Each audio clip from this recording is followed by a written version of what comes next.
Atletico Madrid 5, Tottenham 2, Newcastle 1, Barcelona 1. What an epic night of Champions League football. Newcastle was so fantastic. I thought Harvey Barnes had won it, but I felt they crumbled at the end. And actually, it wasn't because they became too nervous. They kept on trying to score. The naivety of Eddie Howe, I think the naivety of the Newcastle team cost them. So it is advantage to Barcelona going into the second leg. But Tottenham Hotspur, I don't know how to say this, but wow. Maybe the worst capitulation, the worst performance from the players and the manager and the club I have ever seen in top flight European football. 5-2, 4-0 down in 20 minutes. Kingsley subbed after 17 minutes. Tudor, he is an Arsenal fan. He must be sacked to now. I am going to use expressions, his word, not tonight, not tomorrow, but to now. He must be sacked. There is no way Tottenham, Enoch, and the powers that be should keep that man in charge. It was an abomination. And I've got a massive message for you Tottenham fans, or so-called Tottenham fans tonight as well. And this will be the test on how much you love your club. Are you willing to personally sacrifice for it? All that and more to come. We've got Kane, and I think maybe Ash is coming on, and a few others a little later. I'm not sure. I've messaged every Tottenham fan I know that does socials. Only one of two have replied, and they ain't coming on. No chance, they said. Do one, you mug, is what they said. 1 second. 1 sec, people. I've just got to send a quick massage in the group chat. There we go. But yeah, what a crazy game. Abraham here says Spurs are in the mud. Parlay hit. I don't know what that means. But there we go. They are in the mud. They're absolutely in the mud. Mind of Cullen here says, brother, got a feel for X. Man looked deflated. 26K viewers, and he was ready to end the stream. Listen, I do feel for a lot of Tottenham fans out there. I really do. But tonight was nothing short of an abomination. That was disgusting. On every level, there is no defending it. Tudor's performance tonight, Tottenham's performance tonight, bad is an understatement. Disgusting isn't enough. Abomination sounds right. But it was pathetic, amateur, pony, and embarrassing. I spoke about this a few days ago, and I said to Henry Wright that there's a lot of talk. What are you going to prioritize, Champions League or Premier League? And you saw what Igor wanted to do tonight. You look at the players, Palhinha on the bench, Xavi Simons on the bench, Solanke on the bench, Gallagher, the 80-90 million pound investment, all on the bench. That tells me you're prioritizing. That tells me that you are taking care more so of the Premier League. And you know what? Each to their own. You're allowed to do that. It's up to you. It's your decision. There we go. Go for it. Go for it. But it had the exact impact I felt it would. These players do not want to be in a relegation battle. And I don't mean, of course, nobody wants to be in a relegation battle, but they didn't join Tottenham with any thoughts or any real consideration for it. And they don't want to be in one. He's telling a lot of the better players, listen, you're not playing in these Champions League games. You're playing in the relegation dogfight. And those players don't want to be in it. And it messed up the equilibrium of the team. They go out there and these players are like, well, hang on. So I'm only playing because the bigger games are in the relegation battle. Even if I do well, you're going to play those guys. It all feels a little bit, the expression my dad would use is arse about tit. It's a mess. So his starting lineup was terrible. Changing the goalkeepers, disgusting. Because he couldn't even give an explanation. And it's already been leaked that he didn't even explain it to Kingsley, why he was going in. Not you've had a brilliant week in training, son. Not I think you're the future number one. It was you're just playing. Deal with it. Champions League debut, club under pressure, young goalie thrown in, and he was thrown to the wolves.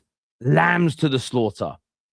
And if you want to see the epitome of disgusting man management, when that young man came off heartbroken, his manager didn't even acknowledge him, didn't look at him, didn't put an arm around him, didn't apologize to him. He blanked him completely. And when Jed Spence came off later in the game, he blanked him. So Jed Spence walked over to the manager, tapped him on the shoulder and shook his hand as if to say, this is what we do here. Igor Tudor is arguably the most embarrassing and poor managerial appointment in top flight football history. He has no business being at Tottenham, and their ownership are a disgrace. Now it's over to the fans, because he should be sacked tonight in the tunnel and made to fly home by himself. He should be told, you're not even coming back to London. We'll send your stuff on, mate. Do one and get the fuck out of Tottenham. That should be the message. If he isn't sacked and any Tottenham fan continues to fund this mediocrity, any Tottenham fan gives money to the club that are backing this fraud, you're one of two things. You're either an Arsenal fan in disguise or you're a sadomasochist. You must get sexual pleasure from the pain. There's only one or two reasons. I don't want to hear, but if someone else will go in my stead. Why did it have to be you? You fans are being taken for a ride by these disgusting owners. They've hired an absolute joke of a manager to save you, and you've got worse. Funding Tottenham is funding failure. Funding Tottenham is going to get you relegated. Stand up tonight, sacrifice your personal wants and desires, force Tudor out your club. Force Tudor out your club, because it isn't just the Champions League you're going out of. It's the Premier League. And you might not be back for a while. All jokes aside, all banter aside, that was disgraceful. Right down to the players falling over every 5 minutes. Oh, but it was wet. Yeah, you'll get a few players slip over a game when it's wet, when it's damp.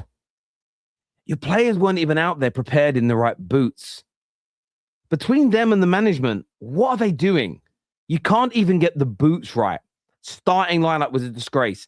A lack of intensity in games. Throwing young goalkeepers under the bus. Being at the club 5 minutes, Tudor, slagging everything off. You're there as an interim. Interims are meant to go in. And by the way, yes, you lie. You lie as an interim. Come on, guys, I've got your back. You're great. You put an arm around the shoulder. You be supportive.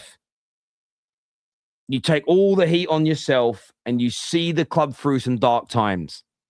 But he's doing the complete opposite. He's talking to these players like they walked in his house on Christmas Day and pissed on his kids. It is an absolute joke. And I will say it again, any Tottenham fan that continues to fund this, you deserve it. You are Enoch if you are funding Tottenham. You just are. Because they're laughing at you. Like the other day, we walked out at halftime till. We showed them. No, you didn't.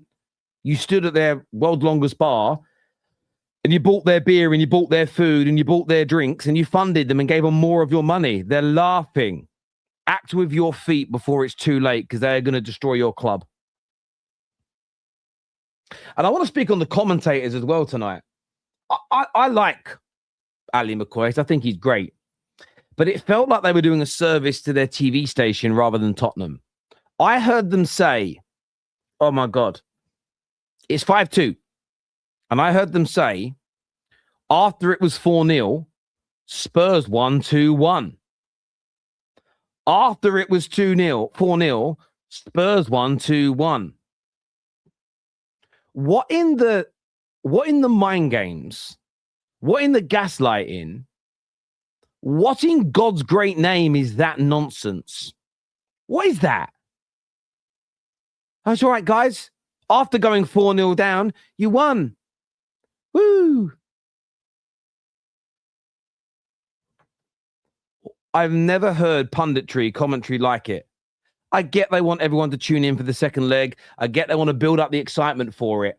But Spurs fans surely are not going to fall for that nonsense. The game is over. The game is done. The game is finished. It's finito. Finito. And what you want to be focusing more on is how you resolve the problem. First of all, it's getting rid of Tudor, because that for me tonight was just nothing short of disgusting. Disgusting.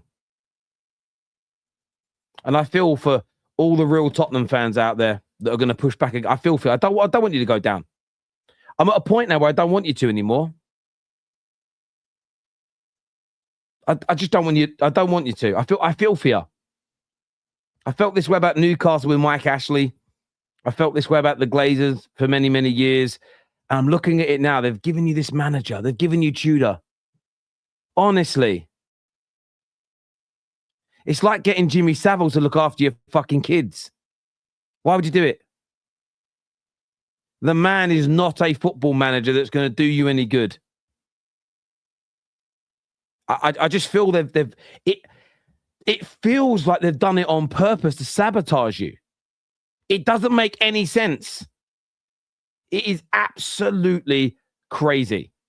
Absolutely crazy. Do me a favor, please. Like, share, and subscribe. I want to get your views and your opinions on this, but I'm flabbergasted. I'm not flabbergasted by the result. I'm flabbergasted that the man still has a job. It's a disgrace. It really, really is. It really is. I'm almost at a loss of words. The day every single one of those higher ups finally goes isn't enough anymore. I'm full on celebrating the day they kick the bucket more than Europe. Man, I understand. I understand why you're so angry, is what I'm saying. I understand why you're so frustrated. I understand why you feel like you're at wit's end. I know in the cold hard day, when you calm down, I know that you don't mean that, but I get why you're angry. I get why you're lashing out. I get why you're saying it. I really do. I stuck on my screen. Sorry, people. I don't know why my screen's gone funny. Here we go. I still remember Spurs fans wearing City shirts celebrating their own team losing to City just to stop Arsenal winning the league last season. As an Arsenal fan, I have zero sympathy for them. Hey, look, you're a gooner. You're not meant to have any sympathy for them. The keeper's career might be over for that decision. Yeah, he'll never recover. The PR off the back of this will destroy him. Will absolutely destroy him. And I understood why he had to come off, because more goals, one more goal was conceded. But Tudor's got to go over to him. You know, Tudor's got to go over to him. He's got to say something. He's a young player. He's then got to come out and I don't know what he said, Tudor. I'm almost not interested, but he's got to protect the young man. It's time people realize moving from Big Four to the top six was a fraud to include Spurs at the big boy table. Terry, what you expect from players that get abuse online by their own fans for a comeback against City just because they hate Arsenal? What motivation the players would have? Mate, I do agree. Like I said, I think fans play a part in these things. I think fans' behavior. I was saying to Man United fans the other night, we start abusing players we're linked to because a fake news story says they might go to a rival club, and then we expect those players to want to join us. Morons. On a real, pushing in Kinski was an absolute abomination. Spurs are absolutely horrendous. Even their first teamers aren't cutting it. Sad to watch is what Abraham says here. Unlucky Newcastle. What do we think of Tottenham? Shit. Van der Ven trying to get sent off again. Which one of you other English teams is putting Bayern in their place? Yeah, look, but I haven't seen Bayern's game. I'm actually going to watch the highlights of that later. I'm quite looking forward to it. To be fair, I didn't even watch a lot of the first half in the Newcastle game. I was so fixated on what was going on with Spurs. But no, I felt sorry for Newcastle tonight. I felt sorry for Newcastle in one breath, and then I felt annoyed at them in another, because They collapsed. They didn't need to collapse like that. They could have just seen the game out. And there was a little moment, and I think this is the naivety of Eddie Howe, where he's telling Dan Burn to go up with 2 minutes to go for a free kick. No. You sit in, you put the free kick into the corner, you run the clock down, you see it through, you take the 1-0, and you fight for dear life at the Camp Nou. And they've still got a chance, Newcastle. They've still got a chance with that high line. Of course they do. And they probably should have scored more goals tonight if they didn't sign Anthony Elanga. And I told you guys about Elanga. I told you about him. Oh, I mean, in general, not Newcastle fans. When Man United sold him, everyone said I was crazy. I said, no, trust me. He's a letdown. He's a letdown. I saw a lot of people say Tottenham were favourites. Idiots. The phrase "no man management" is literally that guy. To not even acknowledge the keeper when you started him was a disgrace. They go down, keep him. Do you know what? A lot of people are going to defend Igor Tudor, though. And do you know who? You'll see these YouTubers do it. And do you know, they're the kind of YouTubers that will say, I think keeping Michael Carrick at Man United is the absolute right choice, the best choice. And then if it goes disastrously wrong, we'll just turn on Carrick, call him a fraud, call him all the nasty names under the sun, and won't acknowledge that they asked for this. Won't maybe tone down their anger because they asked for it. That's exactly the type of person that Tudor is. And that's why those people online tonight will be backing Tudor. I'd blank him as well if he let me down like that. No, the manager's got to take responsibility. He picked him out the blue for no reason and put him into that game. Ridiculous management, ridiculous tactics, fucking moron. Absolute moron. And I'd say it to his, I'd love to say it to his face. Oh, get me in front of him. You can all agree that Spurs as an institution is not a big club. Their season is all about beating Arsenal or finishing higher than Arsenal. I think I've felt that for years, to be fair. Everyone who is surprised by Barca, don't be. They have had they've been bad all season. Arsenal got the best draw, to be honest, should be favourites to reach the final. I was saying to Kane, that Kane's backstage, but I was saying to Kane before we went live, that I actually think I love an Arsenal-Newcastle semi-final. I actually think it would be the most competitive because I actually think Arsenal will rip that Barcelona team to shreds, rip them to shreds with the way they play with that high line. So, yeah, I wouldn't be surprised. Marty. I just got them. Oh, it's a nice message. Hello, mate. Sorry, there's a guy I know for years, a Lithuanian guy, a good friend of mine. He's running for charity. He just sent me a message to raise some money. I'll share the link on here tomorrow. Raise some money. He's running for kids charity. I haven't heard from him in years. Best removal man in London as well, by the way. Big up Marty. Big Lithuanian guy, big Man United fan. I used to travel to Old Trafford with him on many years ago. Great guy. And if you guys have been watching my YouTube channel since it began, you would have seen him in the early days, in the very early videos. But there we go. Wow. What a mad day. What a mad day. 1 second. Going to be bringing on Kane and Elijah and Judge Mo momentarily. This is a professional sport and these players are paid big money. Poor guy. That's a professional sport, but it isn't, it's one of these things for me where I sort of feel like, no, I don't care how much money they earn. I don't care that they're professionals. There are times where professionals need an arm around the shoulder as well. These are human beings as well. They truly are. Truly are. I don't think people realize how hard it is to get into the mindset that you are starting, not defending his position just as an athlete. Preparation is key. Yeah, and it's just, if you watch what Tudor said, why he picked him, there was nothing in it. It was almost like, I've just done it. And I get this, and a lot of Spurs sources are saying that's how it was done in the dressing room. Couldn't even explain it to him. And that's a problem. It's a very big problem. It truly is. Promise you, bud, I won't regret that comment one bit.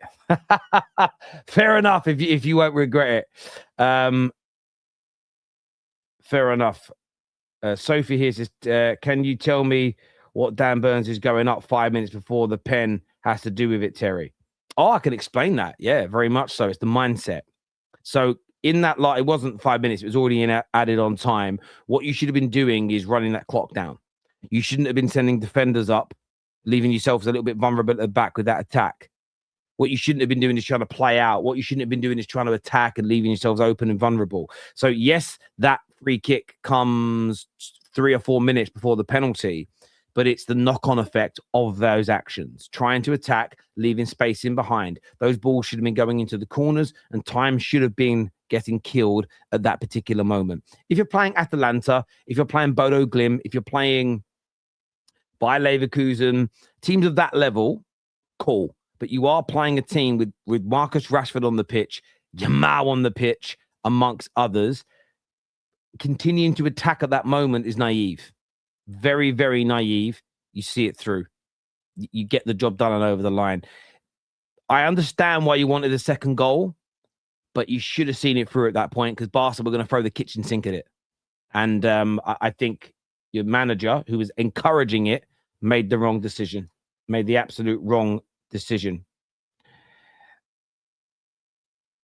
There we go. Let's be honest, no manager can save Spurs. They are actually terrible. No, it's not about a manager saving. It's about the ownership. Right, time to bring the panel out now to have their say. Judge Mo is here with me. Kane is here. Elijah is on the show with me this evening. Welcome, gentlemen. A crazy night. Crazy night of Champions League football. Kane, I want to go to you first. I spoke a lot about Tottenham before bringing you all out, and I feel for you guys, man. I thought you were fantastic tonight, and maybe just a little bit of naivety at the end. I could be wrong on that. Maybe, as Sophie said, no, you guys were kind of right to be attacking. But what did you make of your performance overall and the result in general? Performance overall, I think, is a perfect encapsulation of Newcastle's season, really, where between the boxes, I think we're one of the best teams in the league. It's just we are not clinical in one box, and we tend to make mistakes that generally brings pressure and mistakes happen in the other box, and that's kind of what happened in this game. I thought we were the better team. I think Barcelona. Ironic, the only time Barcelona looked dangerous they had the one shot from Lewandowski which went wide, and then then the penalty, which obviously was a penalty, and I could see some people complaining that it was over the 4 minutes added time, but I mean Barcelona was on the attack. I don't think any referee was ever going to blow that up, although this referee blew up after a corner, so it's an interesting one. As for the result, listen, it's a sucker punch, but I think I tend to agree with Sophie on this one. I understand where people would say Eddie's naive, but I think you live and die by the decision, right? If that free kick, we take it, Dan Burn nods it on, and we do get a second, for instance, everyone's going, wow, okay, we went aggressive, and now we go to Barcelona with a 2-0 lead, which is a lot more comfortable than a 1-0. I mean, I was saying to you in the private chat, even like if we take Liverpool's result tonight as an example, even though Liverpool are down 1-0 against Galatasaray, you would still favour Liverpool at home, even with a 1-goal lead. So on the one hand, if we can say that about Liverpool, why can't we say the same thing about Barcelona? And therefore, we kind of do have to go for a second goal. So that's kind of how I rationale it. But listen, it still hurts. Obviously, the last kick of the game is a late equaliser. But listen, the performance was phenomenal. And I guess the one thing I want to bring up from this game is, can we finally put to bed the Lewis Hall, Nico O'Reilly debate at left back? Because for me, Lewis, I've said it once, I've said it, I'll say it again. Lewis Hall is the best left back in the Premier League. I think he has all the attributes. He's so good on the ball. Defensively, he's solid. Listen, he might get caught out once, maybe twice, but then again, he's going up against some of the world's best right wingers, and he might get found out once, maybe twice. But overall, going forward, I don't see any better than him in the Premier League. Yeah, Hall was fantastic tonight, and it was funny. Alan Shearer about 75th minute was like, "I don't want to praise it. I'm reluctant. I don't really want to Yes. praise it because it might kind of jinx things." But look, in terms of the ending, I see your perspective, and I understand that Sophie in the chat sees it different. I agree with Alan Shearer though. Alan Shearer said pretty much similar to me, which was just shut up shop a little bit, and I was screaming at you guys from scoring that goal. Shut up, take the 1-0. And I know they didn't do too much in the game, but it was exactly what happened that I was worried about, that little extra bit of space and then the panic that sets in when they get it. But look, I think you should be proud of the performance tonight, though. I think you should be really, really proud of how you played. Barcelona are a top team. And yeah, from my point of view and perspective, I don't, as much as they're the favourites from this point, I think you've got a really good chance over there. Yeah, like I said, I mean, Barcelona is a place, like obviously the high line kind of suits us. And I don't think, maybe other than Atletico, I don't know of many Spanish teams that press quite as well as we do.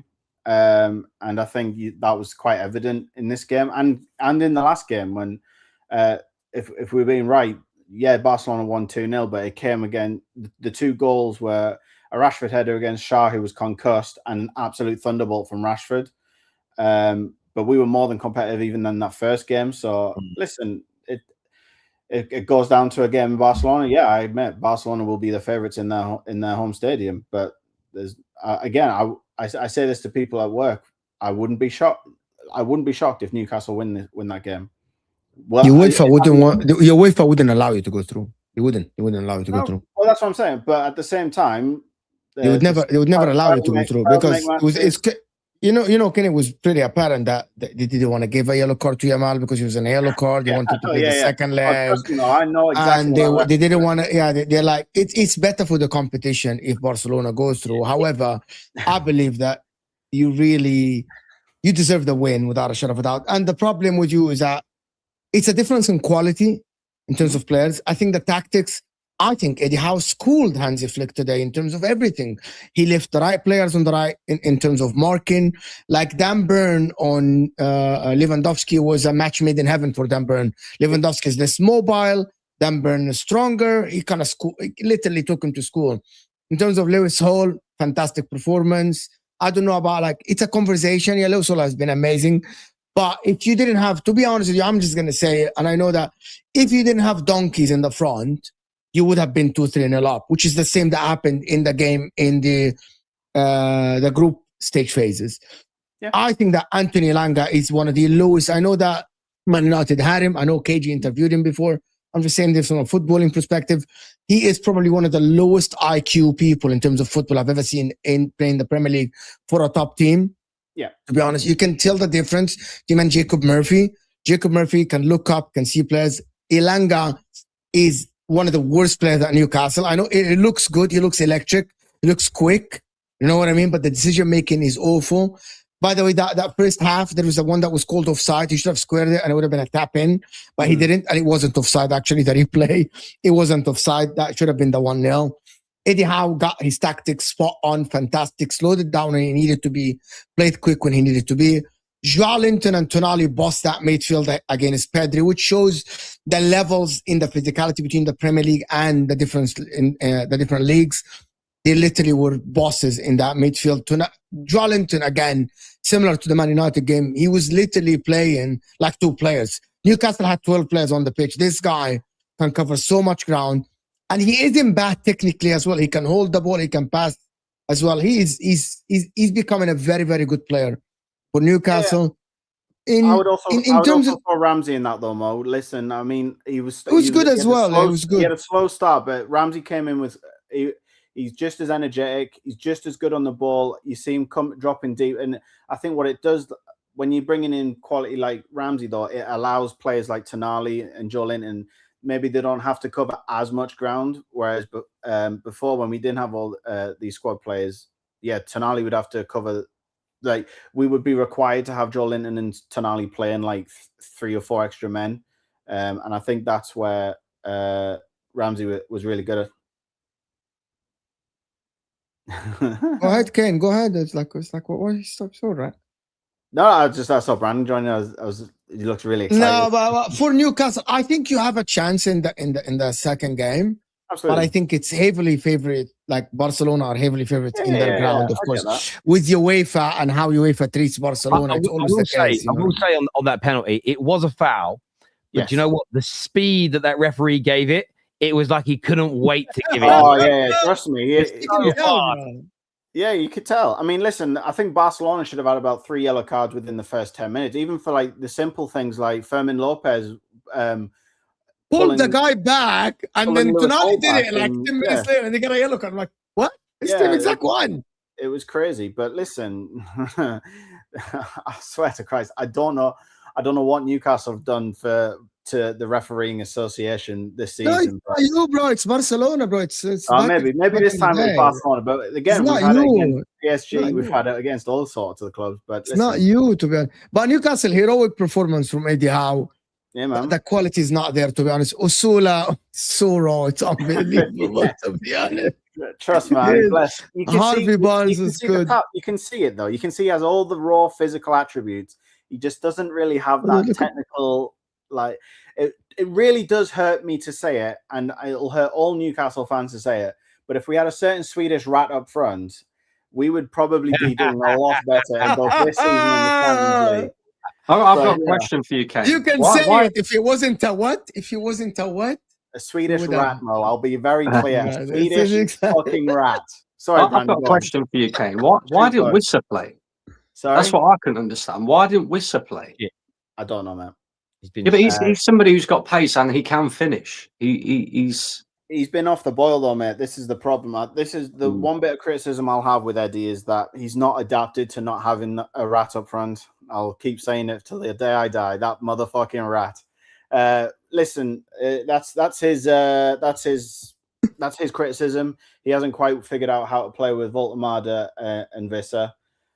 We could. My hope is that maybe if they get a preseason with Eddie, he can instill the ideals into them and they get better. But listen, its outlook is bleak so far. But I think Voltemade has definitely showed he's got the capabilities and talents. It's just we need to adapt our game to be around him. I would prefer if we were to play with Voltemade, I would love Gordon and whoever we buy at right wing, be it Murphy or someone else. I would like them to play closer Voltemade and he'd be the focal point. But you know, we don't have that luxury right now of sorting that out. With Voldemort, what I've realized, I didn't know much about him before you signed him, so it was one of those really difficult ones to judge essentially. But what I've sort of found with him is he doesn't really play. He looks like a number 9, but he ain't a number 9. Does that make sense? Yeah, I think for me, he feels very second striker-y. He needs someone. Or he's not a 10. He's not mobile enough to be a 10. So you need him high up, but at the same time, he can't play off the last shoulder. So the problem he's got is he's going to need to beef up. I think something he needs to do is he needs to beef up, because in the Premier League, if you have to play with your back to the goal, you're going to get flung around by these centre backs in the Premier League, and he hasn't quite dealt with that yet. This is kind of the stuff you see Haaland doing. He would fit Arsenal to the T, you know. He would fit Man City, he would fit Arsenal, he would fit the teams because they have the ball all the time. The box striker is big, his movement is not bad at all. I think it would be fantastic for them. Absolutely, I agree. When he started, you know, he started really well because exactly what Terry said. Nobody knew who he is, guys. So nobody was actually playing physical against him. He was able to connect all the passes. Everyone now is being physical against him. That's also what happens when people don't know who you are. Is you kind of get away with it a little bit, and then Amr Zaki. You remember Amr Zaki, Terry? Amr Zaki for Wigan. They work out your weaknesses, and then it's whether you can adapt to them. And he hasn't done that so far. Yeah. Tottenham. Tottenham. What's the point of Tottenham Hotspur? Is that? I mean, look, I said it earlier. He's more famous than Spurs. His expression more relevant than Spurs. It probably is, but on Tottenham, I mean, I can't understand what Igor Tudor is there. I think it's one of the worst managerial appointments ever. You know, it's like me getting Jimmy Savile to babysit my kids. It's going to end badly. That's honestly how bad I think that, you know, this is. And like, I'm sitting there looking at it, and it's one of, if you made that decision, people will go, why would you do that? That's how I feel about this footballing decision. I look at it and go, why have they done this? And I know Brandon doesn't like Tottenham. I know Elijah doesn't like Tottenham because of being Chelsea and Arsenal fans. I don't like Tottenham that much with the way some of their supporters behave. But honestly, I sit there and I think to myself, like, I can't understand this decision. I don't know why he's still there. I don't know why he hasn't. I'm looking now. The game's been over for 45 minutes. He's still not been sacked. What's going on? That's good. Stop there, Tel. Stop there. All right? Because don't get me wrong, I'm not complaining one little bit because my team is where it is right now, but I have been bored watching Arsenal. I've come to realise tonight that I need to watch more Tottenham. That was prime time entertainment tonight. Prime time entertainment. Honestly, you won't get better entertainment. I couldn't believe what I was watching. And when we talk about their manager and how he really doesn't suit what this Tottenham team need right now, it was made obvious tonight after 20 minutes because he decides to drop Vicario because he's been absolutely shocking. Brings Kinksky in. He makes 2 errors and then he subs him off. I'm like, yeah, that's going to do the guy, a world of good with his confidence. And don't get me wrong, you know, you make 2 errors like that in a big game, you kind of deserve to be subbed off. But the way he went about it, it shows you everything that this manager is not what Tottenham need and not what them players need. But having said all of that, I don't think Atletico had to be good tonight. And I don't think Atletico are that good because Tottenham did give a lot of goals away. 3 goals that scored from individual errors, like flipping, basically. But again, you look at that tie, and this is going to sound strange, but it's not over. Atletico had a chance tonight to really kill that tie, and it's ended up being 5-2. Now, 5-2, you think Tottenham 3 goals, they've got to get 3 goals at home. That ain't impossible. It's not impossible. It probably is impossible with Tottenham right now. And how do you they work are right for now. UEFA? Are you trying to get people to watch the second game? Or it's like, what is it? I'm trying to figure out. Does he work for UEFA? Do you work for Sky Sports or TNT or whatever?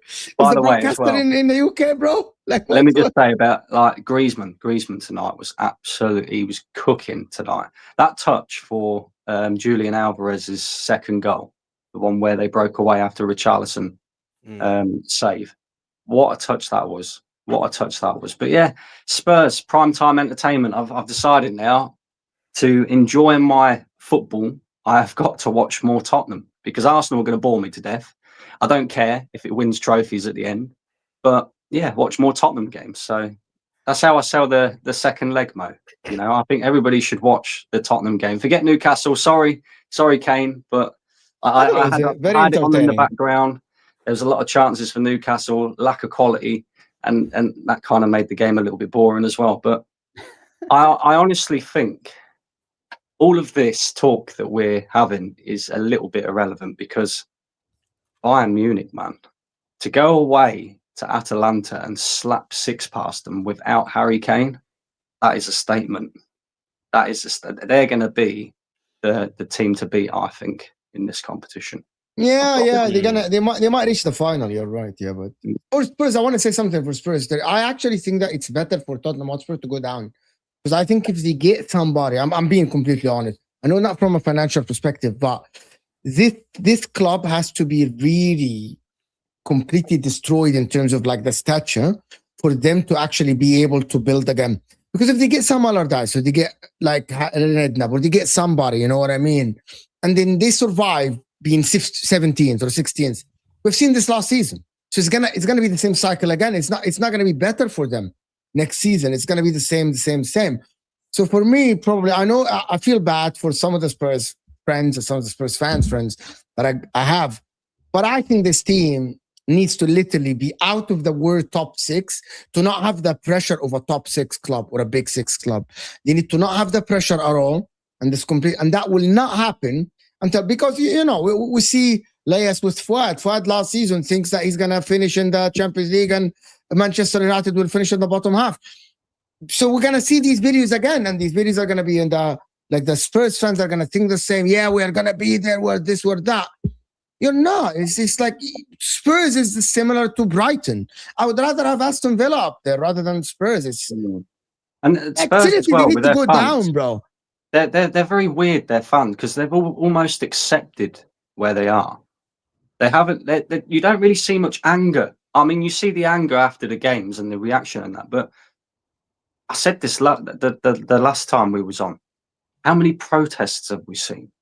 How many proper going after the owners, and all that sort of thing, not being happy with their situation? You're right, mate, because if they do survive, then next season and they, they have a semi-decent transfer window, all of a sudden we're going to be here in top 4 and top. I think the Spurs fans, and this is coming from me, an Arsenal fan, they need to do more, because you can't be in this position. Not with the money that you've spent, the money that your club generates, the fact that you've got the best stadium in the Premier League and all. You should be, competing on all, not on all fronts necessarily, but you should at least be competing. But to be in a relegation battle, getting slapped about by Atletico, who are not even, they're not even the Atletico. No, guys, the attitude. Forget even the score. It's the attitude, bro. Like, the attitude is ridiculous from these players. It's just that some of them want to get. Some of them, I don't think they want to be there. They don't want to. They don't want to play for that club. They realize they made a mistake by joining the club. Right? They realize that some of them made a mistake by joining that club. I don't know. It's not Antipostecoglou's fault. It's just that club itself is just. Well, I mean, as this comment here says, all of a sudden Frank wasn't too bad, and I don't think that's necessarily true. I think Ange made big mistakes. I think Frank made big mistakes. I think Tudor's making mistakes, but it is. At the end of the day, I look at it the same as I do Man United. When you go through so many managers in quick succession, it can't just always be all their fault. You have to look at the deeper issues. This is the thing, though, Tel. Don't you think that the Tottenham fans are still stuck on this? Oh, it's the manager. And you look at their managers and what they've had. They've had a Mourinho, they've had a Conte, they've had a Thomas Frank, an up and coming. They've had an Ange Postecoglou, they've had a Pochettino. They've had all different types of managers.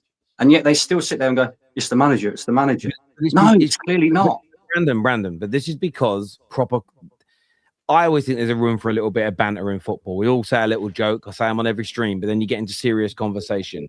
But this is why the average football fan isn't aware of this, because they'll listen to maybe 1 or 2 different podcasts, maybe, but most of the time it's what the mainstream media pushes out.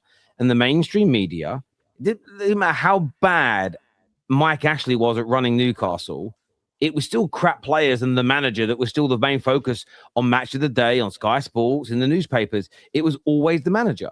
It was, Steve Bruce. Now, Steve Bruce wasn't good enough, but he was the least of their worries under Mike Ashley, with all intents and purposes. But we're indoctrinated into this. We are indoctrinated because of what English football used to be, which was the managers used to run the whole football clubs. We haven't got over the fact that they don't anymore, and that there are other people that are making sometimes even big. Look at Chelsea at the minute. Not all of it's confirmed, but there are big reports that the people like the sporting directors have far more power, maybe even over who can and can't get picked on match days because of medical reports, than their managers do.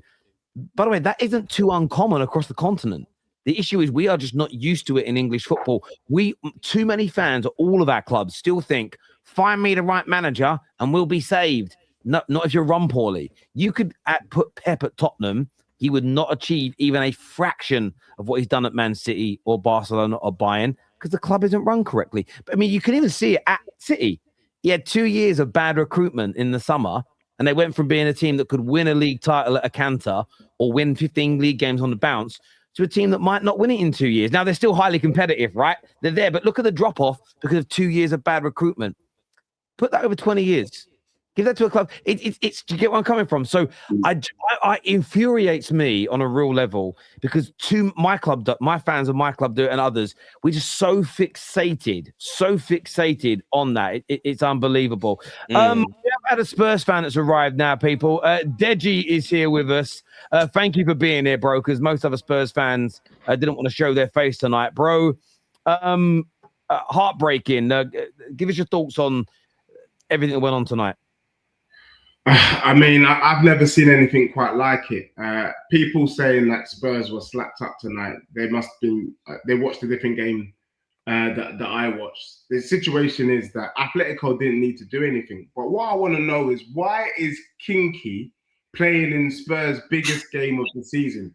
We needed this game to get back. We needed this game for us to maybe get a bit of confidence that we can take back to the Premier League. But we brought in Kinky, and Kinky is a disaster.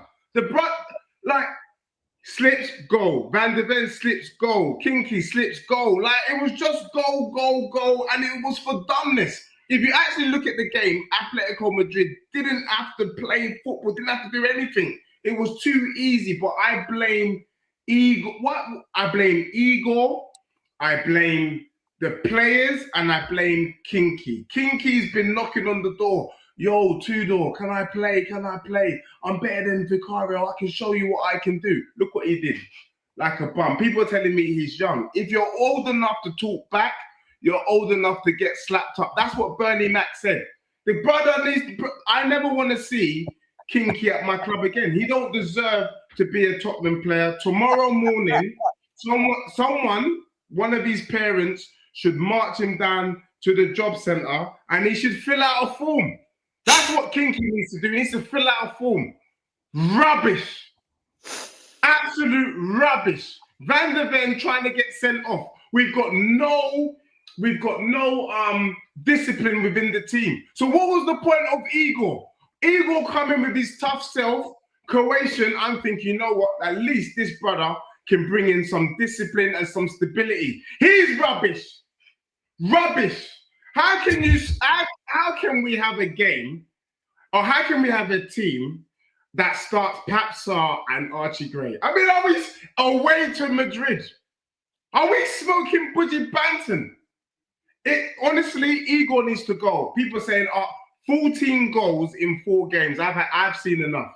I've seen enough to let you know that this brother needs to go. And also, he's never managed here. But I'll tell you what it is. I'm calling it out, and I'm probably gonna get banned, shadow banned. I think this is some sort of undercover.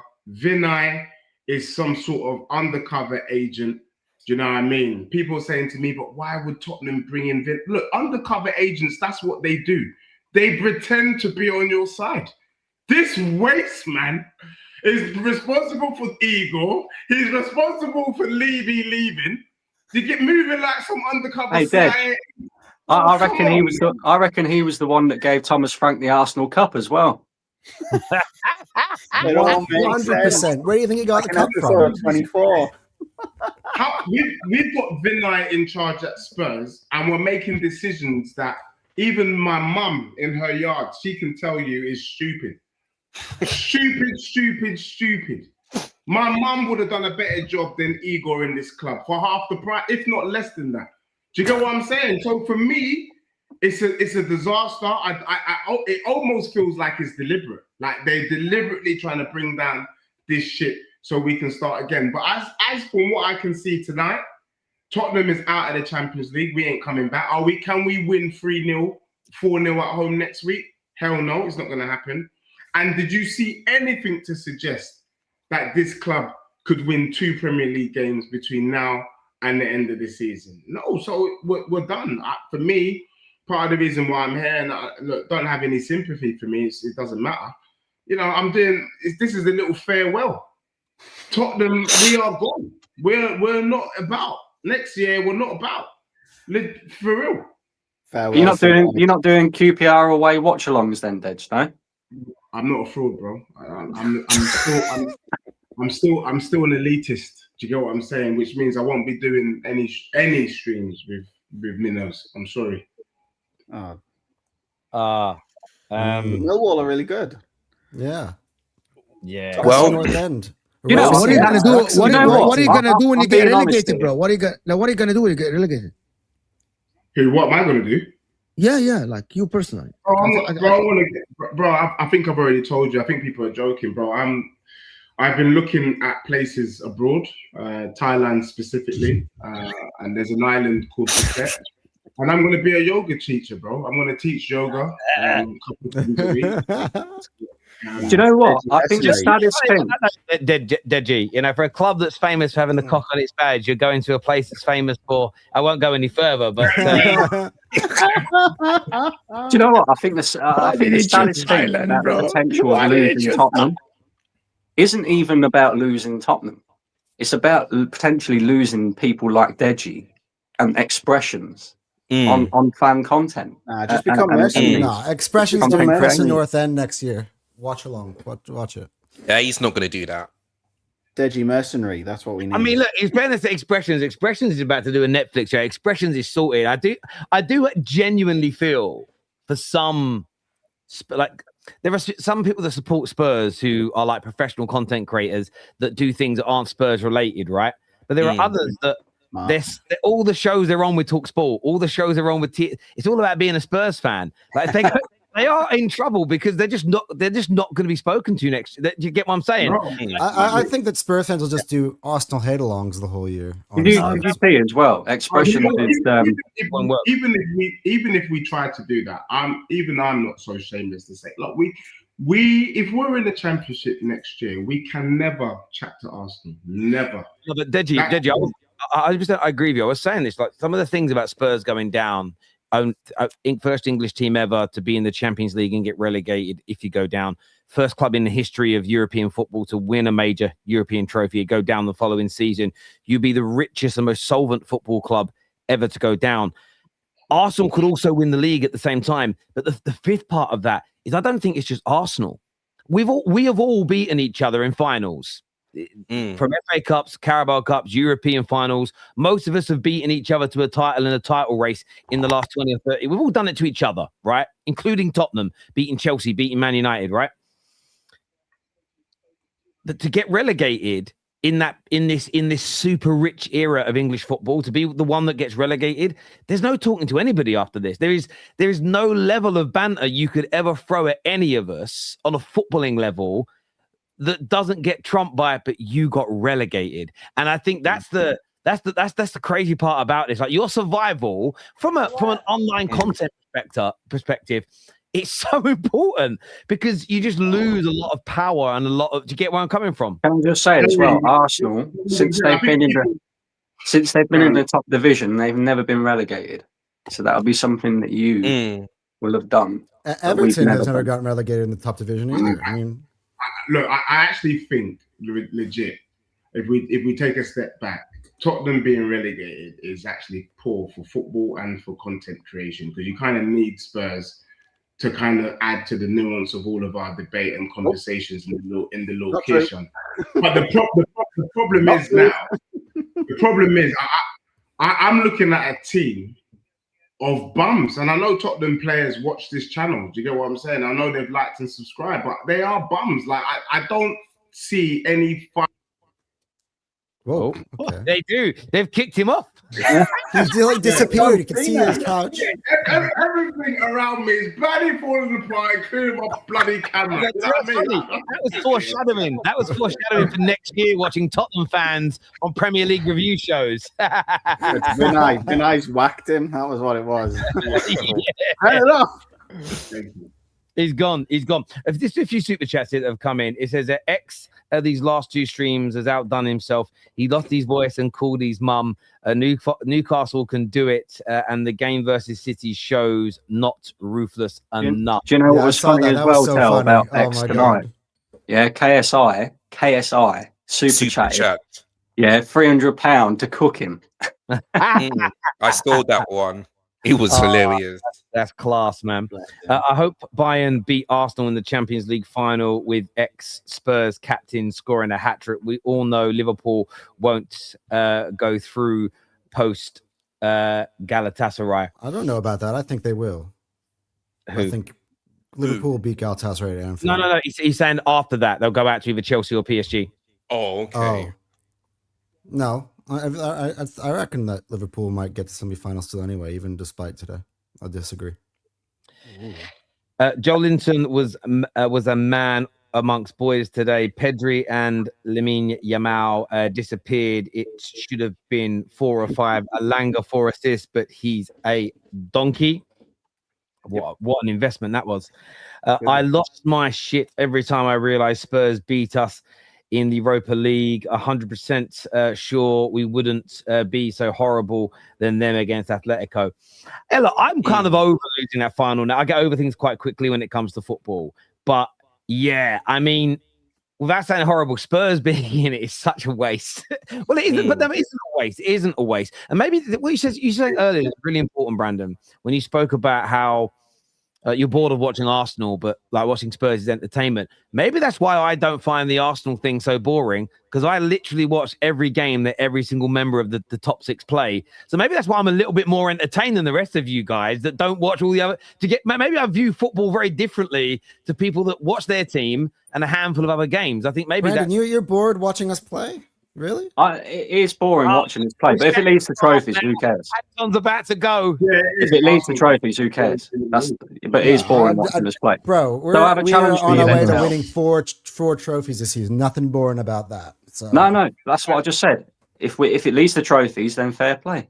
But if it leads to nothing, I'm going to be bored all season. So my challenge for Terry then is for the remainder of the season, you can only watch Arsenal games. See how long it takes. No, bro, fuck that. They are keeping. By the way, I do love when Man United don't play. Me and KJ were speaking about it today. Like, we love when our teams won recently, but I actually like it when there's no conversation about my club. I'm talking about my own fans. I prefer talking to rivals about Man United than Man United fans. We're fucking weirdos. They are keeping Tudor to start afresh after the Liverpool game, which the new interim would have done, lost anyway. Could make psychological sense. Bro, it's genuine. I just cannot. But hang on. Oh no. Oh, no. Oh, it was gone. I actually want to get Deji's thoughts on something. No. I've got to read this comment out. This is what Igor Tudor has just said. I feel I am the right man for the Spurs job, of course. But there are so many problems. It's not easy to explain. These things might be resolved internally. I'm not going to talk about it to the media. He thinks he's the right. Wow. Hey, remember what he said last time, himself, Hell? you know? What did he say last time? He's rowing. He's in that boat. He said, row, row, row the boat gently down the stream. Real talk. I want to ask Deji a question. Yeah. Relegation. Don't Like, forget. And I'm not trying to banter. I know I'm an Arsenal fan. So, but do you think that there is no solution in the manager position? Like, if you sack him tomorrow and hire someone else, does the problem really go away? Because I'm seeing Ange 17th, right? Frank 17th for all intents and purposes, and Tudor 17th. Like, I think the problem does go away. The problem we've had is that we brought in the wrong personnel. Like, someone asked me, I thought you said you have a decent squad. I thought you said your squad is on par with Arsenal's squad. And I had to caveat it by saying, I think what I should have said is, if used correctly. And I can use Manchester United as an example. Man United under Amorim was dustier than Tutankhamun. Carrick has come in, made one little change, and now they can't stop winning. And so when I'm looking at that Tottenham team, we brought in Thomas Frank, who didn't deserve the job in the first place. What has he done? Then we brought in Igor Tudor. When they brought this guy in, he's had no experience in the Prem. He probably doesn't even know half the players, half the teams in the Prem. Probably doesn't know where bloody Brighton is on the map. You brought him in to do what? You know that in the Premier League, you have to have a little bit of an understanding of what the teams are and what you might need to do. He's come in with Italian football in his head, thinking he can bring Italian football to Premier League football. Doesn't work. He actually thought playing Pedro Porro in the back three would work. Only someone who is out of their depth would do that. However, I think if Tottenham had brought in a Pochettino, I will still say it. There are Tottenham fans that say you should never go back to your ex. I say this ex deserves another chance. Or Xavi Hernandez. Or if we had, someone of substance, someone of credibility, I think they would have done something. I'm not saying we would have been top 4, top 5, top 6, but we definitely wouldn't be in a relegation zone. that coupled with the players that we bought, we're relying on Archie Gray. We're relying on Matthias Tell. Like, these players are not good enough to start for Bournemouth. You are right. You are right. I just think the Tudor appointment, you know, I made some jokes about it tonight, say how extremely bad and stupid and horrendous it was. And I think most people with a footballing head could foreshadow how bad this was going to be with him. And you are right, the squad isn't good enough, but he's not acting like an interim. He's going on about all the problems. Even like Ralph Rangnick at Man United, he spoke about things we knew were true, that there's deeper problems at the club, but that isn't what we needed him to do when he was the interim. What we needed him to do is just put his arm around these players for the rest of the season and almost lie to them. You are great. You are brilliant. Gaslight them a little bit, because the idea of an interim is to get you through that bad period and report the truth to the people at the top. And then hopefully they fix it. But he's doing the opposite of that. And the players are I feel like the players are rejecting what he's coming in and doing. And again, but there was a slight difference in Rangnick, though, weren't there?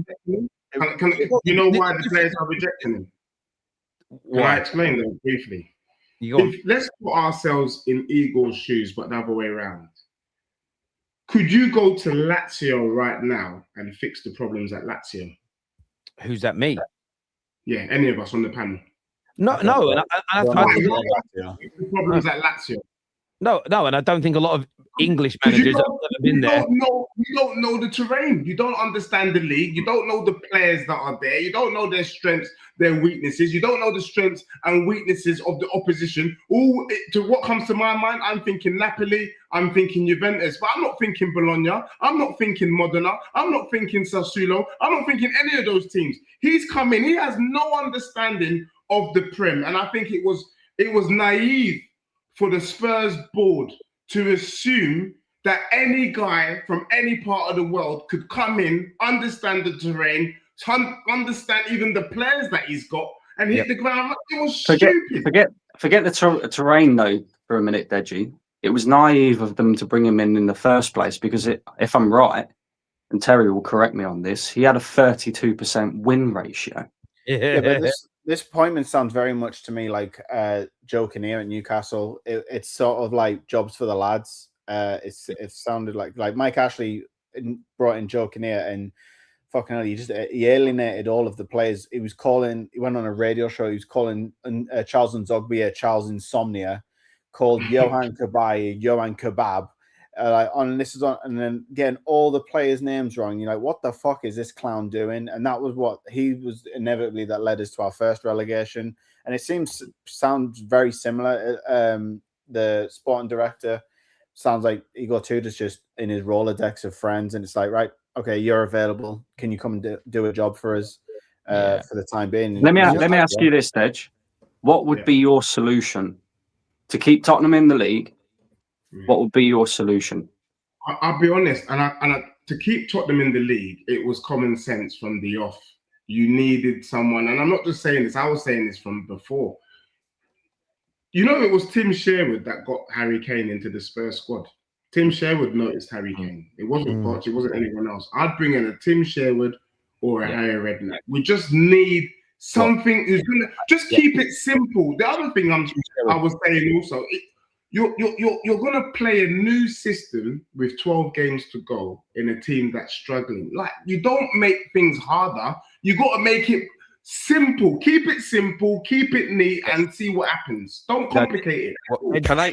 Did you spot on? Elijah, you've been waiting a while. What do you want to say, bro? Well, can I ask you guys this question? Are you surprised about Tottenham? No. There you go. And this is why I said to you, Terry, when Thomas Frank got sacked, I said to you that, yes, Spurs fans should be happy that Thomas Frank is sacked, but they've got to look at the bigger picture and understand that this is more problems than Thomas Frank.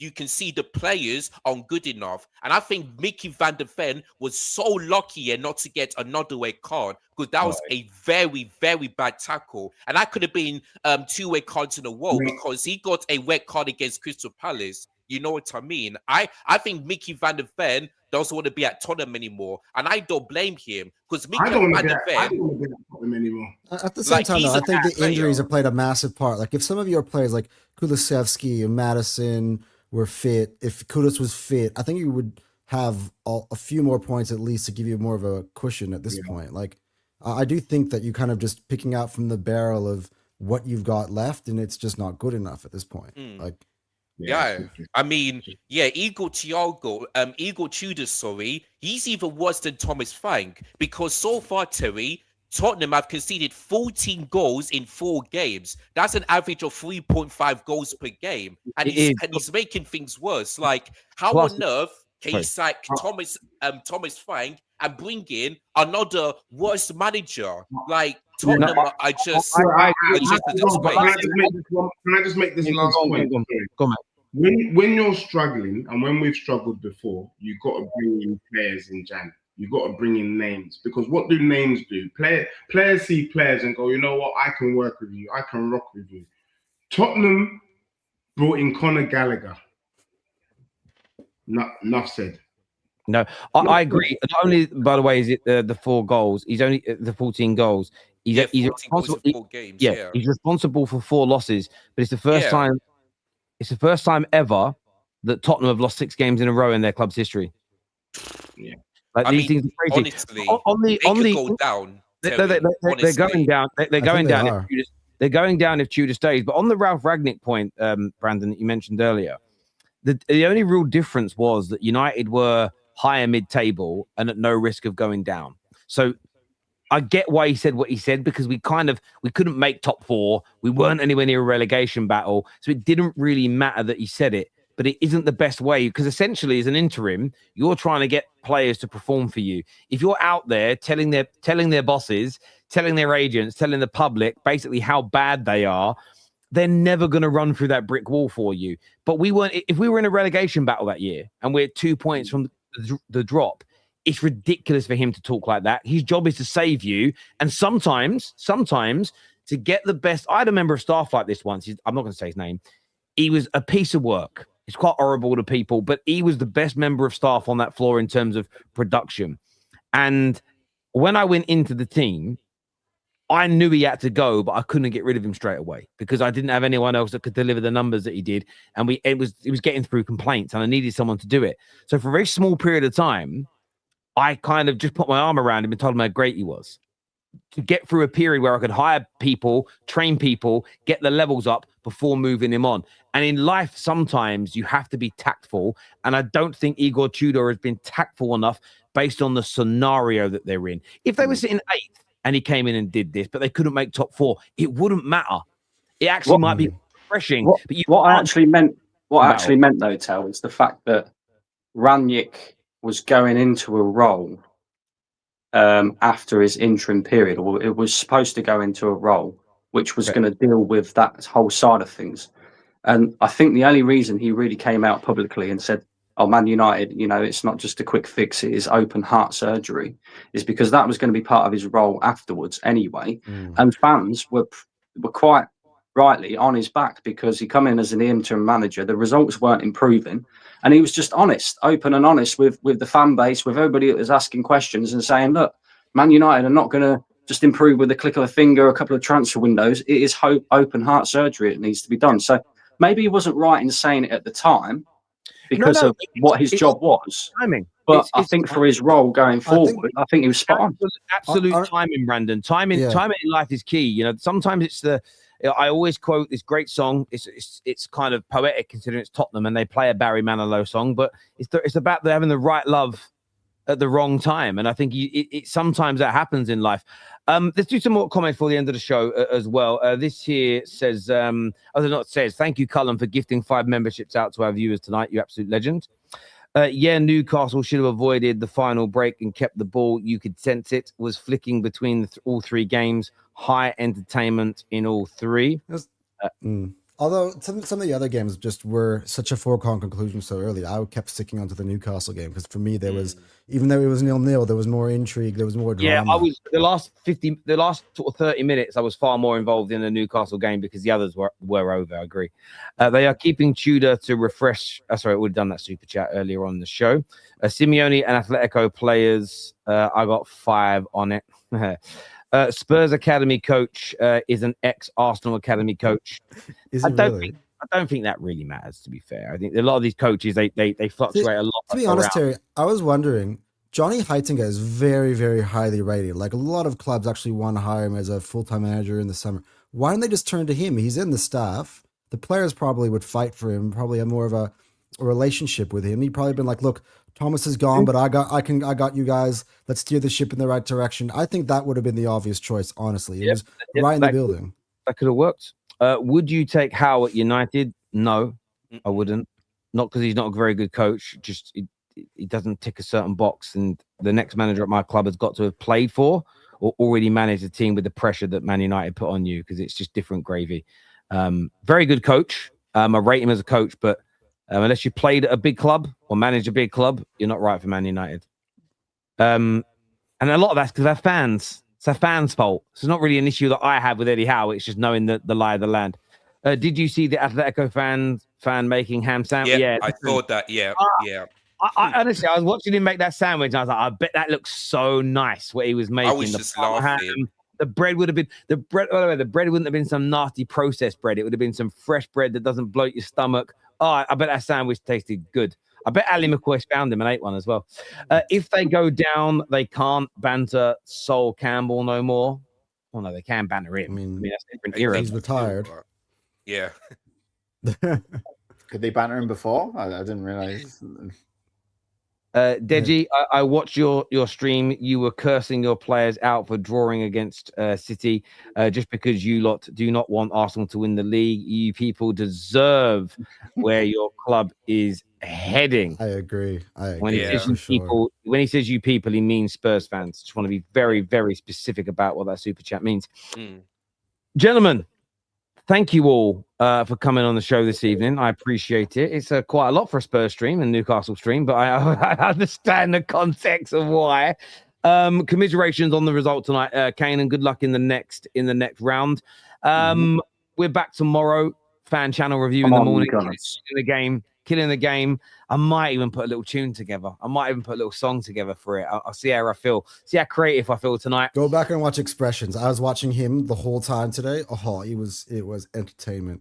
It was so good. Even called his mom, like, oh, God.